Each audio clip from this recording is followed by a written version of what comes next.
Hey guys, it's Jamperos, and I'm back with a new video and the first one for Wrath of the Lich King.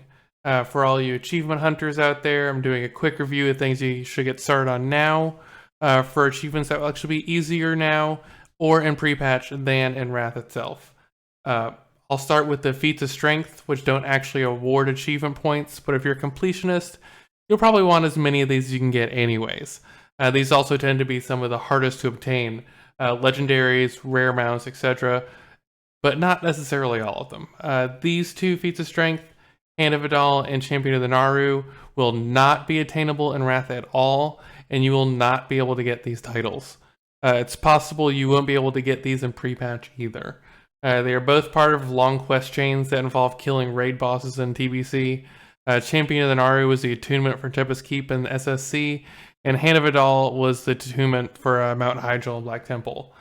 These quest chains are still active and still reward the title, but are no longer required to be completed to enter those instances. While I'm talking about things that will no longer be available in Wrath, Naxxramas will be moved to the Dragonblight zone and no longer tuned for level 60s. The level 60 version will be gone forever, including the gear and Atish, Great Staff of the Guardian. This legendary will no longer be completable, so if you're a mage, warlock, priest, or druid and aim to finish this, then I start collecting those splinters right now. The Amani Warbear, the reward for doing a full ZA timed run, will also be axed in Wrath. More specifically, it's likely gone in the pre-patch. Wrath also has some Feat of Strength achievements for all the old PvP and arena titles. It's currently Season 4 in TBC, so those associated achievements are the only ones you can still obtain. This is Brutal Gladiator and the Brutal Netherdrake. Each have their own achievement. Naturally, once Season 4 ends, if you didn't get them, then you're pretty much out of luck. The fifth element is another feat that won't be available anymore, and actually has to do with a vanilla raid, Molten Core. In Wrath, you no longer need to douse runes to finish MC with an Aqual or Eternal Quintessence. The achievement is triggered by having finished the Hydraxian Waterlord quest line that starts in Ashara and ends in a quest that requires killing 4 MC bosses. A lot of these other feats of strength involve legendaries or rare mounts that are not removed in Wrath. Mounts like Ashes of Alar, Fiery Warhorse's Reins, Ravenlord, and even the Swift White Hawkstrider will all still be available. However, soloing these are either impossible or very class and gear dependent. While people still run all these for gear and other drops in TBC, there will be no relevant items for them to in Wrath except for the mounts. I would focus most on the Swift White Hawkstrider, as it is a daily lockout. Heroic Magister's Terrace is still run very often and is not soloable at 80. Adaman from Karazhan is soloable by certain classes eventually with good enough gear.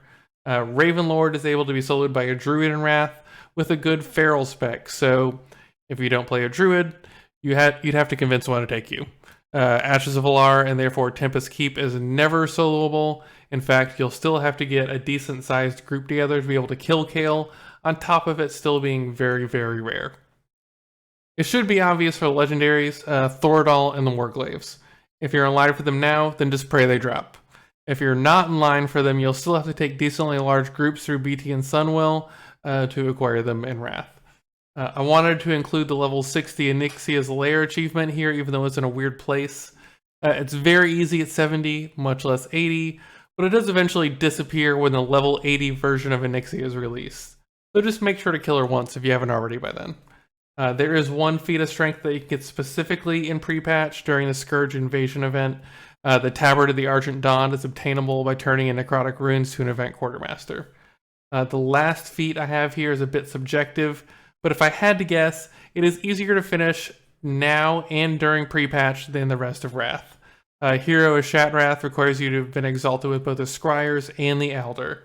Marks and signets for these factions are dirt cheap right now because of the Shattered Sun dailies and the amount of people in Outland in general. I would stock up on these items and start moving your reputation to the opposite faction. The supply of these items will drop significantly once Wrath comes out. If you do start this, make sure you pick up an item or two that requires Scryer or Elder exalted, so Blizzard's client recognizes that you were once exalted. For example, their tabards or greater shoulder enchantments. And since we're on reputations, these are probably some of the most important to do in TBC now if you're a completionist. Shaft Wrath Divided is just half of the Hero Ashat achievement I just mentioned. Not hard to do in Wrath, but likely cheaper now. Much more difficult to do in Wrath, and lots of the faction raid reputations. Comparatively, nobody will be running Hyjal for Scaleless Sands, Black Temple for Ashtongue Deathsworn, or Karazhan for the Violet Eye.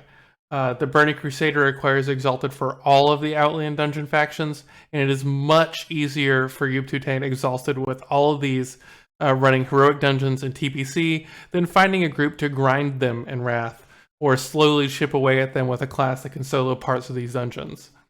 The Cenarian War Hippogriff is an achievement that can just be purchased once you hit Exalted with Cenarian Expedition. Speaking of the TBC dungeons and heroics, there are achievements for those too. You might say to me, how is this easier in TBC if I can just solo them in Wrath? And the answer is, you can't. Not easily, and certain classes will never be able to, no matter how much gear they have.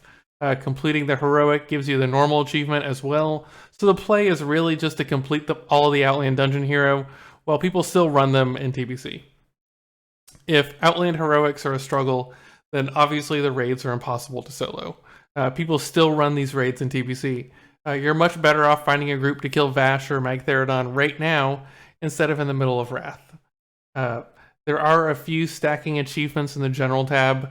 The Tabard achievements represent 10 Tabards and 25 Tabards, are mostly just as difficult now as in Wrath, with an exception for much of the Dungeon Faction Reputation Exalted Tabards.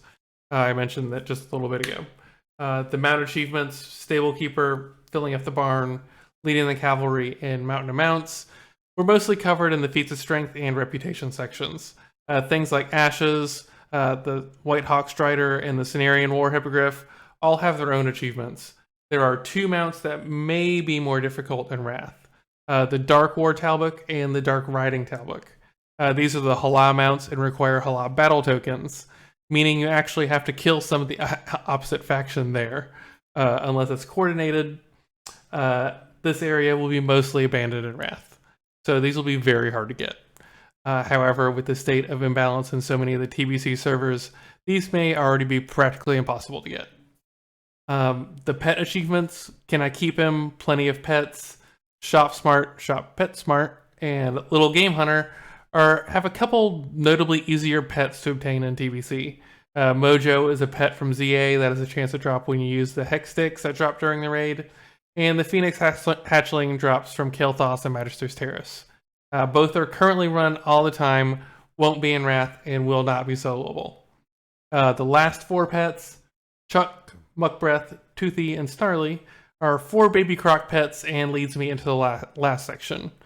These 4 pets are just as easy to get in Wrath as they are in TBC. However, they are not farmable. You can't just go out looking for them or kill more monsters for them. They each have a small chance to drop from the TBC fishing daily. But no, not any of them. Only 1 of the 5 available daily quests drop them, the Croclus and the City one. You should still do the rest of the fishing daily quests, however, as they have a chance to contain the recipe for Captain Rumsey's Lager, an achievement for the cooking profession. The TBC cooking achievements are also not farmable, strictly on a daily quest basis.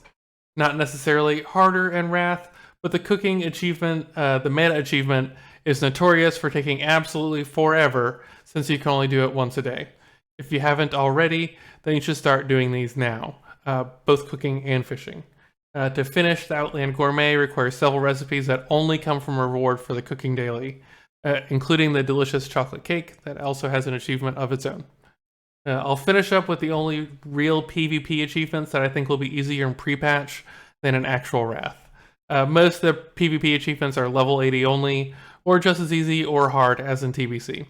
In prepatch, achievements will be released and absolutely everybody will be running for the Alliance or for the Horde, which is where you kill all the Horde or Alliance leaders.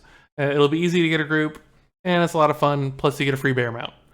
Since so many people on your server will be running these during prepatch, it will be significantly easier to get Wrath of the Alliance or Horde, which is where you kill players in their own cities, and City Defender, where you kill 50 enemy players in any of your home cities. That's it. If you have any questions, drop them below in the comments or come by on Twitch, link below in the description to catch me live. If you like this sort of content and want to help support this channel, be sure to like this video and subscribe. Thank you for watching and see you next time.